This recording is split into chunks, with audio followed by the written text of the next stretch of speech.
महाकाल और युग प्रत्यावर्तन प्रक्रिया। इस बुक में हम लोगों ने फर्स्ट चैप्टर को जाना था कि किस प्रकार से अलग अलग तरीके से अपराध का लेवल बढ़ता है। जैसे जैसे अपराध का लेवल राइज अप होता चला जाता है, दंड का लेवल भी राइज अप होता है, यानी बढ़ता चला जाता है। और ये जो दंड व्यवस्था है, प्रकृति में जो दंड व्यवस्था है, इसी को महाकाल नाम दिया गया। हमने ये पूरे कंसेप्ट को जाना था। अब इसी में एंड में गुरुदेव लिखते हैं कि चूंकि मनुष्य जाति अभी भी अनीति का मार्ग नहीं छोड़ने के अपने दुराग्रह पर अड़ी है, इसलिए प्रत्येक दिखता है कि अगले दिनों पुनः महाकाल के को भयानक विपत्तियों में होकर गुजरना पड़ेगा। यानी मानव जाति को हमें लिखते हैं कि हमें इससे होकर के गुजरना पड़ेगा। और बहुत इंस्पायरिंग और लर्निंग स्टेटमेंट्स है कि संभव है ये दंड विधान हमें दुर्जनता का पथ छोड़कर समानता अपनाने के लिए प्रेरित करे। ऐसा हो सका तो इन भावी विभीषिकाओं को भी नवयुग निर्माण की प्रसव पीड़ा मानकर मंगलमय ही कहा जाएगा। तो एक्चुअल में एक वर्ड आ रहा है प्रसव पीड़ा, तो इसको समझना इम्पोर्टेंट है।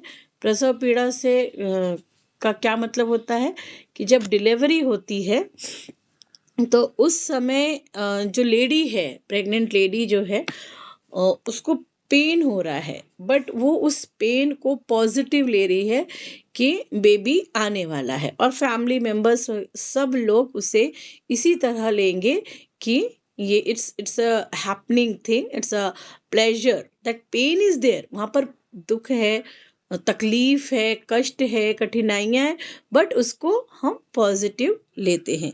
ऐसे ही सृष्टि में जब इस तरीके से संभव है, यह दंड विधान, जो दंड विधान है वो हमें दुर्जनता का पथ छोड़कर एटलीस्ट हमें इंस्पायर करेगा। हमें लॉ ऑफ नेचर पता चले, हमें पता चले कि उस महाकाल की, उस परमात्मा की, उस सृष्टि को बनाने वाले का एक सिस्टम है। उस सिस्टम के अंदर हम लोग आते हैं, हमारे साथ भी वही सब होता है। ये दंड व्यवस्था है, हमें उतना ही लेना चाहिए, समता ये सबके लिए है। ये सब सोचना, एक जो ह्यूमैनिटी होती है, मनुष्यता होती है, उस पर हम कम से कम आए। इस दंड के बाद खासकर जैसे महाप्रलय जैसी स्थितियां आती हैं, जैसे कोविड का महामारी वाला समय आया, तो इन सबको हमको प्रसव पीड़ा की तरह लेना चाहिए कि वो जो परम तत्व है, जो परमात्मा है, वो इन सारी व्यवस्था के अंतर्गत सब ठीक कर रहा है। ये हमें समझना होगा। We have to take it positive. ये यहाँ पर लास्ट पैराग्राफ में प्रसव पीड़ा से कंसर्न किया। इसके बाद अगला चैप्टर आता है महाकाल और उनका रौद्र रूप। महाकाल और उनका रौद्र रूप, ये सेकंड चैप्टर है। इस चैप्टर बहुत छोटा सा चैप्टर है, 7-8 पैराग्राफ का चैप्टर है। इसमें एक प्रोसेस पूरी समझाते हैं जो हम सब लोग जानते हैं कि एक जेनरेटर होता है जिसे हम ब्रह्म बोलते हैं, ब्रह्मा बोलते हैं। फिर एक पूरा पालन करता होता है जिसे हम विष्णु कहते हैं। और एक व्यवस्था ऐसी है जो मार धाड़ खत्म करना, नष्ट करना, प्रलय की स्थिति लाना, जिसे हम महाकाल बोलते हैं। तो ये कॉन्सेप्ट को गुरुदेव क्लियर करते हुए बताते हैं कि उत्पादन ब्रह्मा, उत्पादन की क्रिया नेचर में अगर हम देखें तो उत्पादन होता है, फिर उसका पालन पोषण अभिवर्धन होता है, बढ़ता है। उसको, उस शक्ति को हम विष्णु शक्ति कहते हैं। और ऐसे ही जो चीजें नष्ट हो रही हैं, हर कोई हर पल हर क्षण सब कुछ बदल रहा है, ये जो परिवर्तन वाली स्थिति है, इसे महाकाल कहते हैं। तो ब्रह्म, विष्णु और शिव या महाकाल या शंकर अवसान की बात बताई गुरुदेव ने कि समाप्त कर दी। इसके अलावा इसमें कंसेप्ट, एक नया कंसेप्ट बहुत अजीब सा है और रियलाइजेशन का है, वो है पाप पुरुष का कंसेप्ट। तो पाप पुरुष के कंसेप्ट में गुरुदेव ने यहाँ पर बताया है, अगर आप लोगों ने कभी देखा हो ये इमेज ऐसी कि एक उल्टे मुंह पड़ा हुआ है, एक आदमी जैसा, राक्षस जैसा,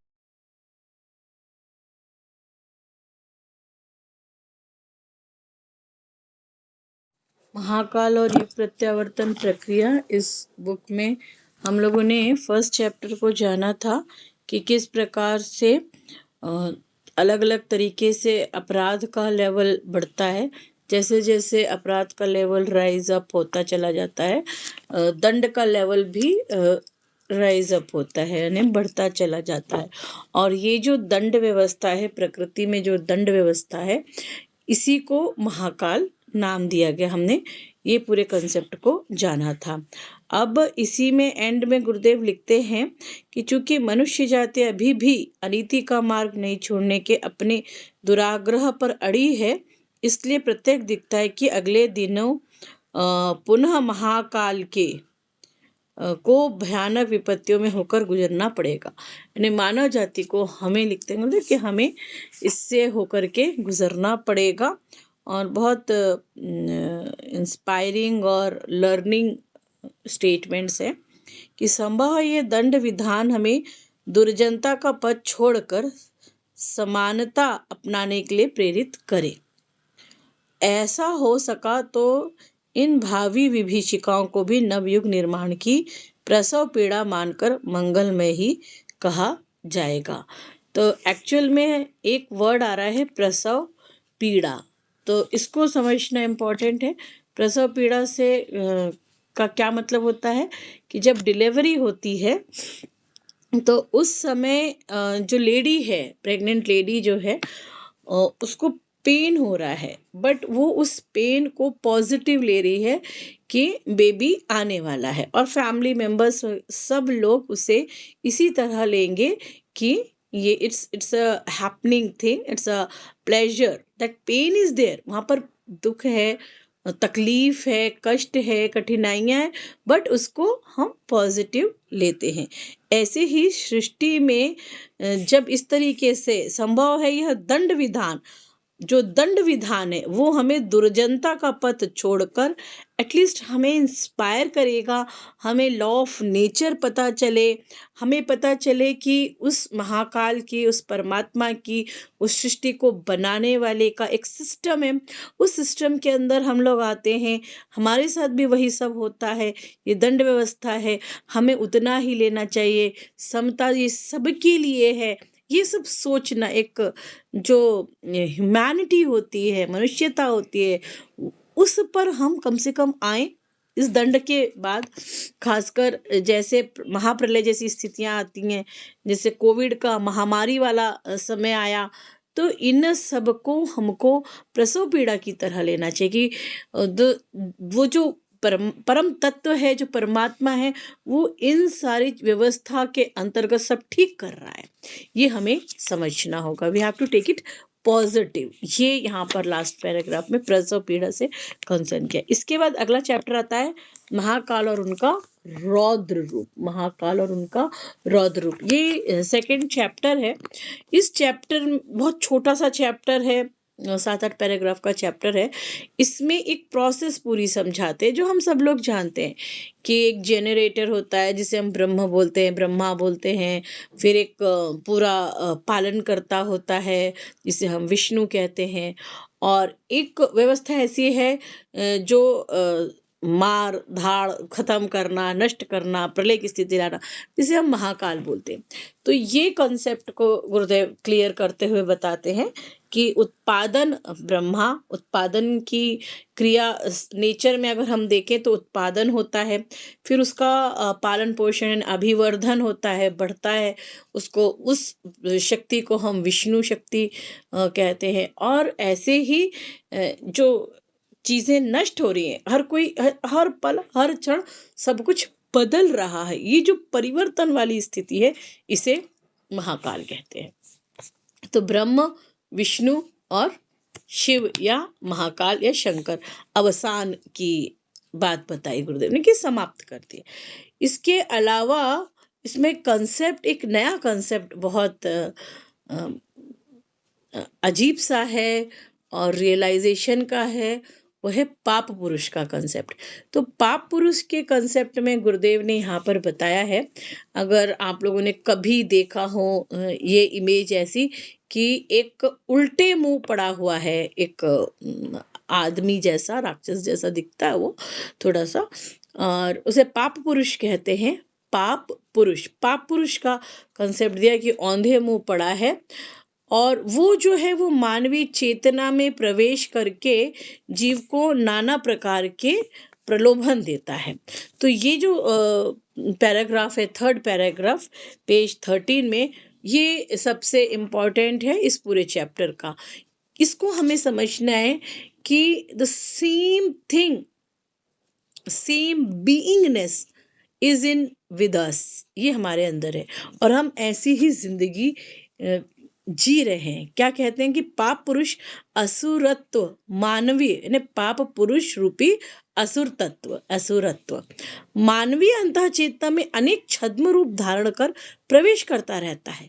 उसे अब देखिए क्या क्या कैसे वो दिख रहा है, कैसा रूप है उसका हम आने व्यवहार में, कि हमें वो संकीर्ण स्वार्थपरता, वासना तृष्णा के जंजाल में फंसाना, विविध प्रलोभन आकर्षण दिखाना, अविवेकी जीव यानी मैं अविवेकी जीव इस प्रलोभन में फंसता चला जाता है।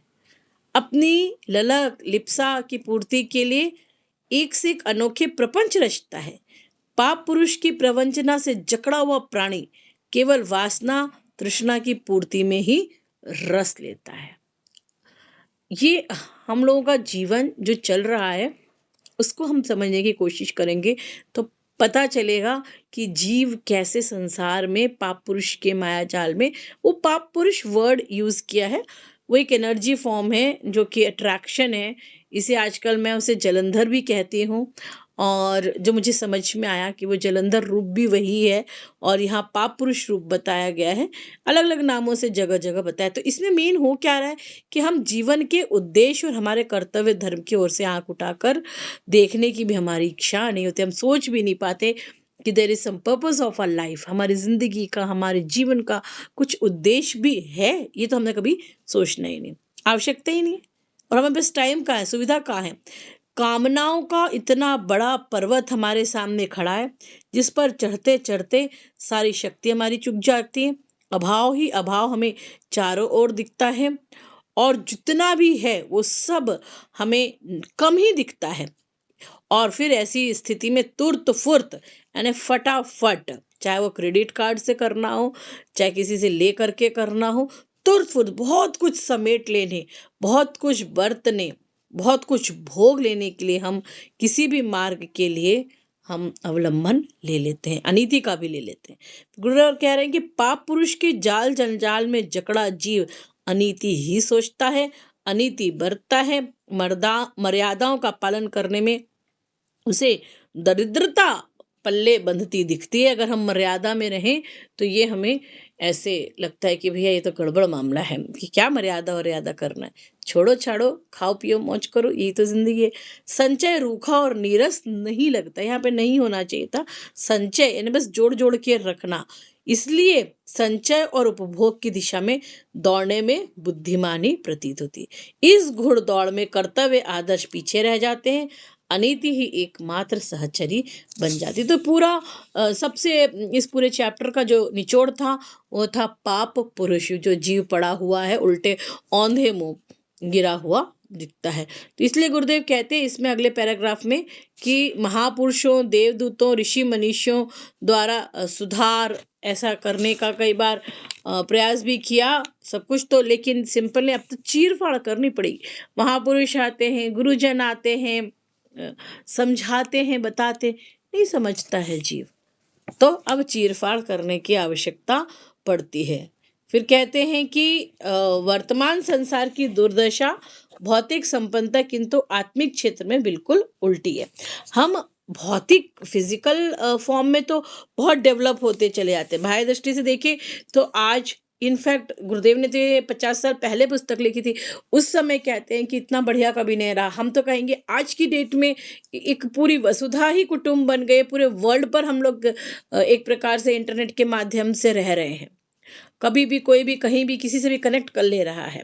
तो इतनी टेक्नोलॉजी इतनी डेवलप हो चुकी है आज की डेट में, इतनी पहले कभी नहीं रही। लेकिन आध्यात्मिक क्षेत्र में मामला थोड़ा गड़बड़ है। अभी फिर भी काफ़ी कुछ हो गया क्योंकि टेक्नोलॉजी इतनी बढ़ रही है।